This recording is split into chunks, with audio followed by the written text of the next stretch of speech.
Welcome to this breaking news episode of Port Hostage Diplomacy. We work to free hostages and the unjustly detained around the world. Together with their families, we share their stories every week and let you know what you can do to help bring them home. Nazanin Zaghari-Ratcliffe is an innocent British citizen from London who has been held hostage in Iran since 3rd April 2016 by the Iranian Islamic Revolutionary Guard Corps, also known as the IRGC.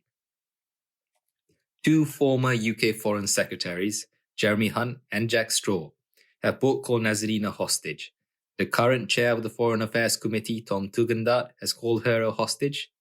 And the most recent former UK Foreign Secretary and current Deputy Prime Minister of Britain, Dominic Raab, stated when asked whether or not Nazanin is a hostage that he could not argue against that characterization. Nazanin is being held hostage by the Iranian IRGC to extract concessions from the United Kingdom. Nazanin's husband, Richard Ratcliffe, has been leading an amazing campaign to free his wife, and I spoke to him at length on our first episode of Port Hostage Diplomacy that was published on 1st September 2021. The episode title is Free Nazanin, British Hostage in Iran. If you would like to know the full story, please do give it a listen wherever you get your podcasts or on our website, porthostagediplomacy.com. On this breaking news pod, I am once again joined by Richard Ratcliffe. I've been campaigning with Richard very closely for over 5 years to free Nazanin, so I know him very well. Richard, thank you for joining us again. Thank you for having me, Darren. You have started a hunger strike in front of the British Prime Minister's office. Can you tell us why you're doing this and what is it you hope to achieve? Yeah, you're right. This is obviously an extreme action. We are starting a hunger strike, an open-ended one. I don't know how long it will be for. And actually, we are camped round by the Foreign Office, which is just around the corner from the Prime Minister's office. We'll be going every day to stand in front of the Prime Minister's office. And the reason for doing it is obviously there's been a few things that have happened in Nazanin's case. Firstly, she had a second sentence that got upheld by the Court of Appeal, Iranian Court of Appeal, last week. And I had a phone call with the British Foreign Secretary, the new one, Liz Truss, to say what they were going to do. And in short, nothing until she's put back in prison. Not to say they're not going to raise concerns and press the Iranian authorities, but in terms of actual consequences, it felt like there's still that kind of policy of waiting to see what happens. And it's obvious what's going to happen. She's going to get put back in prison. And once she's put back in prison, I think it'll be a while until we've got a chance of getting her out again. So that's the sort of the immediate push.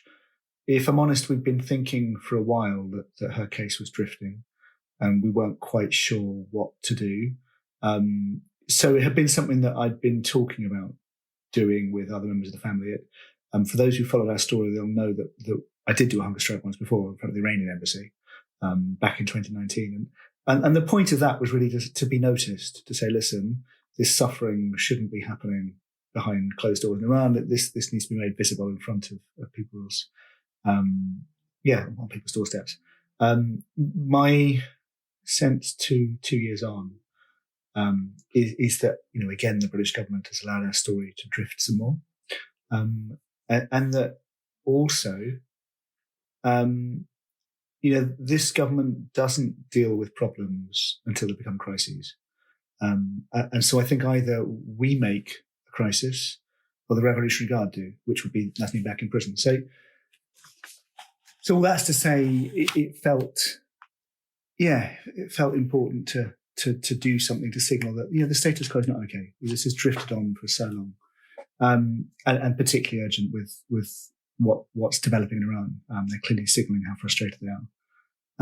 But in terms of the second part of your question about what are we hoping to achieve, I suppose I'm hoping that at the simple level we get noticed and that stops the plans of the RGC to escalate anymore and to put her, they don't need to put her in prison if we're making it clear. We've actually got 4 demands that we're making of the British Prime Minister, so Boris Johnson. The first is that he recognises Nazanin as a hostage. And as you said in your intro, lots of former foreign secretaries have. Even the previous foreign secretary said, well, yes, she's almost, I mean, he almost admitted it, and behind closed doors had promised Nazanin he would. But he didn't explicitly, and the Prime Minister never has. And I do think that enables the abuse. It sort of downplays what's happening and allows inaction to be justified away. So that's the first demand. Second demand is that the UK starts to punish the perpetrators. So there are obviously people who are holding Nazanin. It's not the British government holding her. It's guys in the Revolutionary Guard, guys in the judicial system, guys in the prison system, guys who've been involved in sort of marketing her for different, mainly for some money, but also for other points. We submitted to the British government a while back now a file of names for Magnitsky sanctions. So that's one thing they could do to punish the perpetrators, and clearly people directly connected to Nazanin's and others' cases. We also been talking with the British government for the best part of 3 or 4 years about taking Iran to court, because it's outrageous the way they're manipulating the consular system. And the logical thing you would do is diplomatic protection, which is a fairly obscure bit of law that the British government invoked in Nazanin's case back in 2019. The logical thing you do is you go to court on it in the end. So those are both things the government could do. We've been asking behind closed doors. We've had a lot of talkings going around in circles. So it's just to say, listen, get on with it. The third thing we're asking for is that the Prime Minister keeps his promise and pays the debt. He promised very publicly to leave no stone unturned. That was accompanied by lots of briefing to the media. The debt was going to get paid, and we all understood that's what he meant. He needs to keep that promise. I've said it to his successor, as Foreign Secretary Jeremy Hunt, to his successor Dominic Raab, and then to his successor Liz Truss. If the 3 Foreign Secretaries that listen, until you pay that money, as he's not coming home, there's no way around it. And we've lost 5.5 years of our lives to this unpaid debt. I don't think it makes it safe for British citizens to not pay it. I think you do need to address the moral hazard and punish the perpetrators. But yeah, that it needs to be sorted. And then the final thing, part of what's made Nazanin's case complicated, it's the case of many of the foreign nationals held in Iran at the moment, Americans and Brits in particular, is that there's been lots of negotiations around reviving the nuclear deal or not reviving the nuclear deal and so on. And those negotiations have caused all of the foreign hostages to be leverage for Iran in its engagement with the West. So we've become part of those negotiations and become an asset for Iran in those negotiations, and at some points almost an asset in different ways for the other sides. There's nowhere in those negotiations that actually getting Iran to commit to ending hostage taking. And I think the fourth demand then is that the British government commits to including an end to hostage taking in the negotiations with Iran. So those are all 4 things that the British government could do. I mean, in some ways it's odd. Like I'm camping in front of the British government when Nazanin's held by the Iranians. But part of the problem here is the impasse of the British government. And obviously at this point, we've got a real crisis of confidence in their strategy. It does feel like it's a strategy of just waiting. Managed waiting, but basically waiting. Saying the right things when asked in the media, and probably meaning the right things when we have ministerial meetings. But we've seen an awful lot of people come and go, and actually the things that need to happen haven't moved. I had a really depressing meeting with the Foreign Office where laid out, listen, where are you strategically, and actually they weren't willing to do anything. And we had to sort of well, if you don't change what you're going to do, you're going to get the same results as you had before. And that, might make sense if you're just staring the other side down, but that's pretty tough from where we're sitting. So it felt like we are the ones that need to move because we're the ones that can't afford to wait. And so that's where we are. Do I think the Prime Minister is going to move on any of those demands? I don't know. It's the honest answer. I think, we sit here on day one, hopeful, and we'll see how the days unfold. So the last time you went on hunger strike, Nazanin also went on a hunger strike. She was in Evin prison at the time. And when she started, you started. When she stopped the hunger strike, you stopped. This time around, will she be going on a hunger strike as well? No, so this time it's just me. Partly because this is focused on the British government. And partly because she has just been, formally she's just been handed the sentence where now she's just waiting for a phone call to be summoned to prison. She's treading a bit carefully. And actually, I think the purpose of this one is to keep Nazanin safe. I'm not sure her going on hunger strike would keep her safe. During the last hunger strike, your sister Rebecca, who is a doctor, was watching over you. She was giving you multivitamins, thiamine, and electrolyte replacement tablets. Is she or someone else going to do the same this time? So members of the family will come up and keep an eye on, and you're right, actually. The hunger strike I did last time was a much easier one than you would get if you were doing it in prison. I did have lots of caring people come up and support and be kind, and a couple of them were doctors, including my sister. And generally, the way the body works is it goes slower after a couple of days. So you stop feeling hungry, and depending on how big you are, you've often got a bit of spare padding to burn through. Post-lockdown, that's certainly true. But things like electrolytes, you can have a mental impact if you're not having those. So that's why, actually, that's the thing the doctors were worried about. They weren't worried about anything else, but it was just to making sure that the mental balance was okay. And I did notice I got tired, but also got a bit ropey in my thinking. And then the other stuff, the vitamins that those were afterwards. So that's about recovery. I'm not sure how long this one's going to be, and that probably, it makes a difference. The health impact. Like, you're talking about 2 days, you don't need to worry about anything. If you're talking about 10 days, you're okay. Talking about 20 days, it's going to be, and if you get beyond 30 days, it's damaging. No way around it. Potentially permanently damaging. I think the factor that's different this time is the temperature. So last time we did a hunger strike, it was midsummer. And by the end of it, I was wearing a lot more clothes than everyone else, but the weather was still lovely and warm. The longer this goes on, the colder the weather's going to get. We're doing this now in late autumn. It's going to be a lot wetter. So, if your body slows down, your metabolism slows down, your ability to keep yourself warm is impaired. So, I think we'll just watch how that goes and how that feels. Probably this time around, there'll be more frequent need to ask relatives to bring jumpers down and so on. And we'll see how it goes. During the last hunger strike, it lasted 14 days. I know because I was there with you every day. I would say there are about almost 1,000 people who came up to you, shook your hand, hugged you, wanted to say hi.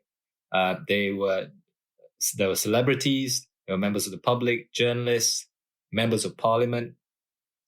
This time we're in the middle of a global pandemic. What precautions are you taking during this hunger strike? Yeah, that's fair, isn't it? We had a very unusual kind of hunger strike last time, and lots of people came down to say hello and so on. And I would expect, naturally, it's different for two reasons. One, because of COVID. So people are more cautious than coming down. And two, because it's going to be miserable weather. So it's one thing to come out and, sunshine and go to the park. It's another thing if it's driving rain. I think we'll see, in terms of precautions, how many people do turn up. We've not got planned the big events in the same way. Last time round, we would every few days do a big gathering. I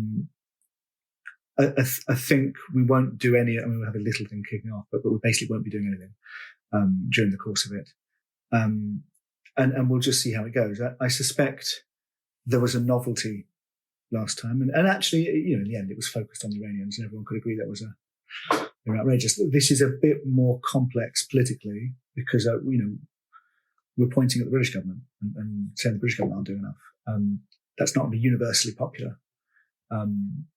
So I think we obviously will have to keep an eye both on how COVID develops and what the rules are, And also actually how many people were coming at one time. I mean, I don't know if you remember, but when we first started the hunger strike last time, there would be long patches where it was just, me and someone else sitting there, me and one point, but just, it may be quite like that for quite a long time this time around. And part of it, I mean, I don't think we're trying to build a carnival, which is what we ended up with it last time. The main purpose is to sit there in front of the Foreign Office, in front of the Prime Minister's Downing Street, and just remind him that we're still here and this isn't solved. That doesn't need to be a big thing. It just needs to be a consistent thing. Yeah, I remember the last time we did this in front of the Iranian Embassy, the London Metropolitan Police Diplomatic Protection Group was there all the time. They would do their patrols every couple hours, and they would have a couple officers standing in front of the embassy. And in a way, they will be protecting us as well. This time around, it's opposite the Prime Minister's office. Do you have any concerns about the police or safety? I mean, I think it's a different context, so we'll see how it goes. Formally, the diplomatic police are responsible for guarding Parliament, so they'll be responsible for guarding the Foreign Office and Downing Street and so on. And obviously, the bit right in front of Downing Street is very, very protected, very, very visibly so. The bits around by the Foreign Office are much quieter, but there's guys around there checking. Whenever we've done events before in front of Downing Street or in front of the Foreign Office, there's not been police standing next to us in a way that there was when we were in front of the Iranian Embassy. So I would expect it's sort of lighter touch. But it may also be different in another way in that, there are many angry British people wanting to protest in front of the Downing Street and be willing to go quite far. That doesn't apply in front of the Iranian Embassy. In front of the Embassy, there are quite a few angry Iranians, but actually there weren't. I don't think the police were ever worried about precedent being created by our Iranian hunger strike. They may be more worried about it from a Downing Street one. So I mean, it's what lots of these things you don't know until you try. So I don't know if the reaction will be like it was last time, quite supportive in the end. If the reaction will be more abrasive, it probably depends a bit how the government reacts. So I had a conversation with the Foreign Secretary Liz Truss and said, listen, if you're not willing to do anything, we're going to escalate and we are going to be coming on your doorstep. No, I didn't spell out I'm going to be doing a hunger strike. But I was clear enough that we're going to escalate and we're going to use methods we've used before, so that between the lines, gave a fair warning. And she said, listen, I'm not sure I know what it'll achieve, but it's not for me to tell you what to do, and I'm happy to, support you. So having said that, I'll hold on to it and tell the police that the Foreign Secretary... I've told the boss, it's okay. And the Foreign Secretary supported signed off on it, yeah. So during the last hunger strike, your daughter Gabriella, who was 5 at the time, was living with Nazanin's parents in Tehran. Now she's here with you. Is she aware of what's going on? It's a different context. I was reminding her the other day that she'd said when we were doing the hunger strike last time at the end of it, we told her that, mummy's going on hunger strike, daddy's going on hunger strike, it's how mummy's going to come home. And she said, well, you ended the hunger strike, but mummy's not home yet. Well, what? Are you sure you don't want to carry on for a bit more? And that's a very straightforward logic. You promised this, it hasn't delivered, so why are you stopping? This time round, yes, very indignant, I told the newspapers that. This time, yes, obviously she knows camping, she knows I'm on hunger strike. She is aware of us, packing up sleeping bags and tents and talking through different things. And she'll come down and see it in a way that she couldn't last time. She was talking about whether she wanted to join for one night.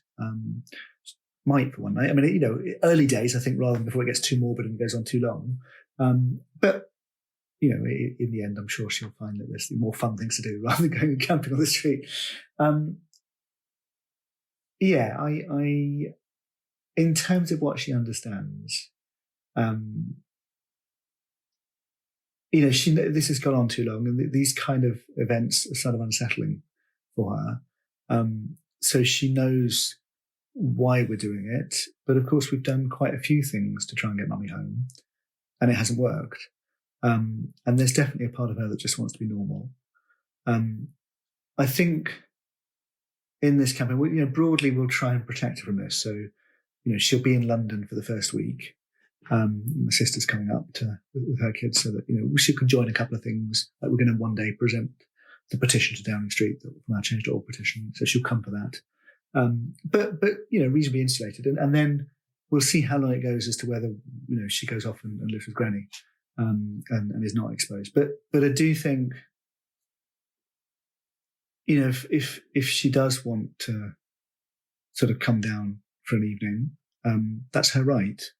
She's big enough to make that choice for herself. And I think looking back on it, we'll be proud that she's been part of getting our mum home. But the longer it goes on, it's one of those things you're not particularly aware of. The person doing the hunger strike doesn't notice how much they're deteriorating because, it's a continual kind of process. But obviously everyone else does. And it's a bit like visiting a relative that's sick in hospital. It can be a bit shocking sometimes. So I think in the coming days, there's a space for her and then that space disappears. And after that, we'll run it through for however long it takes. Not till the very bitter end, but until it feels like we've got through to the government. And there'll come a point where she'll need to be protected from that. So what do you want Prime Minister Boris Johnson to do? I know you mentioned a few things earlier. Call Nazanin a hostage. So to recap, what is it that you want Prime Minister Boris Johnson to do? Yeah, so 4 things are the asks for the Prime Minister. 1 is call Nazanin hostage. 2 is punish the perpetrators, so the bad guys for doing this. 3 is keep your promise and settle the debt. And 4 is, when you're meeting with Iranians, negotiate about ending hostage taking. And actually, the Iranians, there's an Iranian delegation due to come to the UK next week for COP26, the climate conference, which the Prime Minister personally invited the Iranian president, the former president, because they've changed him, back in a couple of years back. So it's a personal invitation, personal delegation coming. If I was blunt, I said to the Foreign Office when discovered it, listen, if the Iranian president or vice president comes to the UK and we're not solved, we're not going to sit quietly and idly and just say that's all okay. So I do want the Prime Minister to feel that when he meets the Iranian delegation, that part of the conversation is a shamed embarrassment about the fact they've allowed this situation to linger until this point still. So what should members of parliament within the government, as well as the opposition, be doing to help? And the reason I ask is that last time there were MPs from almost every party coming to visit you, to stand in solidarity with you. They were wearing the Free Nazanin badges in Parliament. So what should the MPs be doing? Yeah, in some ways it's probably similar, I think. So we're due to submit to deliver the petition the first week. So at the end for the first week, we'll probably just be asking people to get their friends to sign the petition. Second week, I think that's exactly the focus. We'll be asking people to encourage their MPs to come down, take a picture, stand in solidarity, sign the visitors book, and just signal to the government this is an issue that needs to be addressed. And there are varying levels of politics with it, but actually, even just coming down and saying, "Listen, this has gone on too long," and that gave us a great strength last time. So hopefully we'll get a number of MPs again this time. And this time around, we're a lot closer to Parliament, of course. And then finally, I think we'll see how long we go on, and we'll see what response the government and the Prime Minister give to the demands. It'll be pushing the Prime Minister to do something. Which last time round, some of the MPs did try and go into the embassy, did write letters to the ambassador, did try and engage directly. It was a bit of a stonewall. So, well, it's a lot easier, particularly if you're a Conservative MP, to just reach out to the Prime Minister, whether it's knocking on the door or seeing him in Parliament. But I would want it to be a really clear message that this has gone on for too long. One can critique different parts of what the government's done. One can critique different things the government should do differently. But above that, actually, there's probably consensus that this has been a profound injustice and it just needs to end. I just feel we're at another moment where it's about to drift again. So this is just to remind the government that it is making choices that could end this for us and for others. So I've interviewed the families of hostages currently held in other countries like Russia and Venezuela. So in the United States Senate and House of Representatives, they have passed resolutions calling on the foreign government to release this American citizen immediately. They've also passed resolutions calling on the President of the United States to bring them home. Is there something equivalent that British MPs can do to force Boris Johnson, Prime Minister Boris Johnson, to act? Well, forcing, probably not, unless it's passing a law, which you would need enough members of parliament to have a majority. There's nothing quite there. So there are things called early day motions, which is where you can signal this is an issue that needs to be solved. And there's been a few of those on Nazanin's case. They've not been, typically they've been focused on condemning or calling for the government to do more rather than condemning the Iranian government for their holding Nazanin and others. But you're right. It's a very strong part of US congressional tactics and culture, in a way that it's less so with the UK. The UK, we have got lots of MPs to sign letters. So we went on Nazanin's 2,000 days, which was back in late September. We got almost 200 MPs to sign a letter calling for the government to do it. So that was a fairly strident letter saying, listen, the government's approach is a joke, essentially, and needs to end, needs to change. But that was a private letter. There wasn't a sort of a big parliamentary statement. We'll see how this goes. That the thing that Nazanin's MP Tulip, their office of trying to do is applying something called an urgent question, which is actually like an urgent debate. The question's a slightly wrong word for it, which is to say, listen, this is bonkers. Look where we are. This needs to be sorted.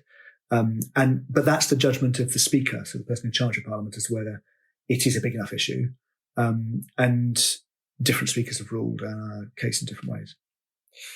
So what can the journalists and news media do to help? So I was there the full 2 weeks last time during your hunger strike, and I remember seeing journalists from Mexico, from Switzerland, from all around, from Australia, from all around the world, basically, to cover your hunger strike. What can the journalists and the news media do to help this time around? I mean, covering it's the same answer, of course. I suspect it probably won't go the same, and we shouldn't expect it to. Last time, our story all got wrapped up in a battle for leadership of the Conservative Party, which meant we were a news story in another way, as well as just the hunger strike. This time round, the context is different. The context is different in that you've got an Iranian delegation coming over to meet the Ritz climate conference, which is a different thing, an important thing. But there is space on the margins for it. You've got all the big politics around the nuclear deal, and actually almost all the countries involved in that have got people being held by Iran. So it's probably less of a parochial story about, UK politics and more around what is the government doing about Iran's hostage diplomacy. And I think in all honesty, it has to be a lot more open about saying this is a thing we're struggling with, and sharing and working together. And in the end, I think putting it on the table with the Iranians, saying, listen, we're not going to have a functional relationship. We're not going to end sanctions if you keep taking hostages. Like, how can we build trust if you just take someone new each time? You have to commit to stop doing it, which means we have to say you are doing it rather than pretend it's some kind of detention and who knows what this person was doing or that person was doing, and all those euphemisms that run through it, which is why, oddly, the very first demand is that Boris Johnson recognises Nazanin as a hostage. In some ways, why would that change anything? Well, it's because until you get that, almost nothing else can flow. It's such an impasse in the way the government deals with stuff. So last time you received extraordinary support from the members of the public. People who were strangers, heard you were on a hunger strike and brought you bottles of water, power banks to charge your phone, blankets, toys for Gabriella, cards. And they just, I think some of them just kept coming back every day just to help out in any way possible.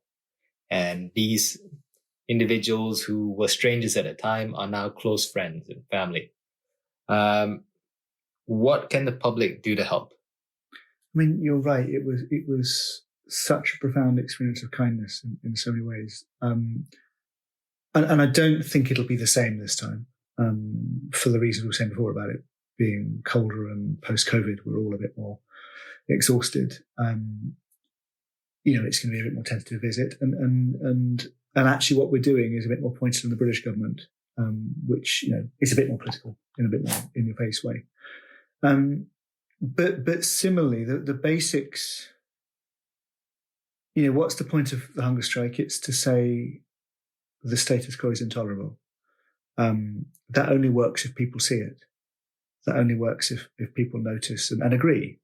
And it was probably that honest sympathy and solidarity that was the most profoundly important thing back then.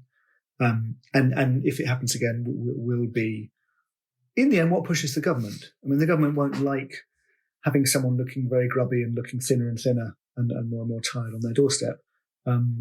But states can live with injustice, and we all see that in lots of other areas of our lives. But when lots of people are noticing and are sharing the fact they've noticed in everyday films, but also in terms of letting their MPs know, letting the Prime Minister know, letting whoever know.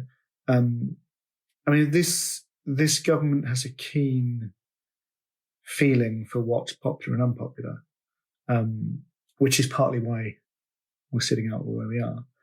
And I think,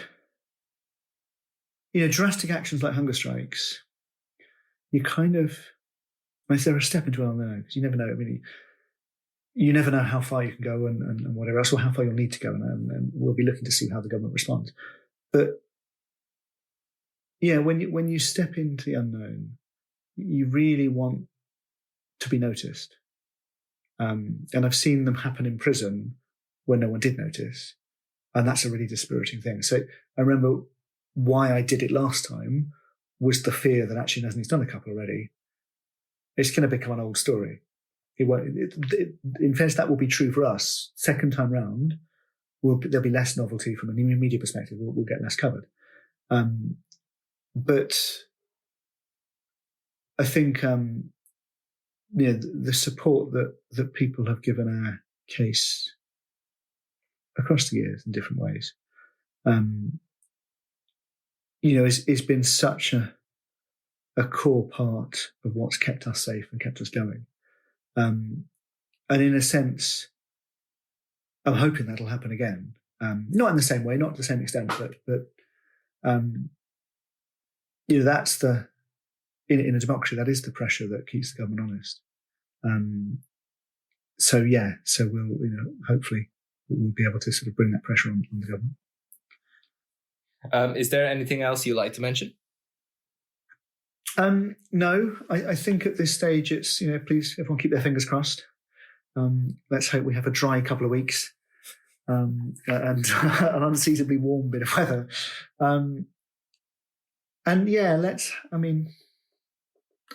I do think the government needs to change its ways. I do think it's much bigger than us. How the government deals with hostage taking, state hostage taking more broadly, is not good enough. It's not fit for purpose. It is just a policy of waiting, and sheltering ministers a bit from that, sheltering the officials a bit from that, sheltering the public a bit from that. We've got to a point where I kind of want to cut through the bullshit. This could easily drift on for another couple of years. I think for me, we all got linked to the nuclear deal. The nuclear deal might happen next year, might not happen until after next year. In that frustration, Nazanin is going to be thrown in prison. We're probably looking at 2 more years minimum. That's why it makes sense to act the way we do now, even if it all seems a bit crazy. And I do think when all this is over, the government either has to become honest and just say we're not protecting anyone, we don't care, or it has to really look at how it is discharging its most important duty to keep its citizens safe, because it is frankly failing. Richard, I've said this many times before and I'll say it again. We'll be right here by your side until Nazanin's back home. I hope this hunger strike makes a big difference. Thank you for joining us. Thank you. To our listeners, if you want to learn more about Nazanin's case, then please listen to our first ever episode titled Free Nazanin, British Hostage in Iran, that was published on 1st September 2021. Thank you for listening and take care.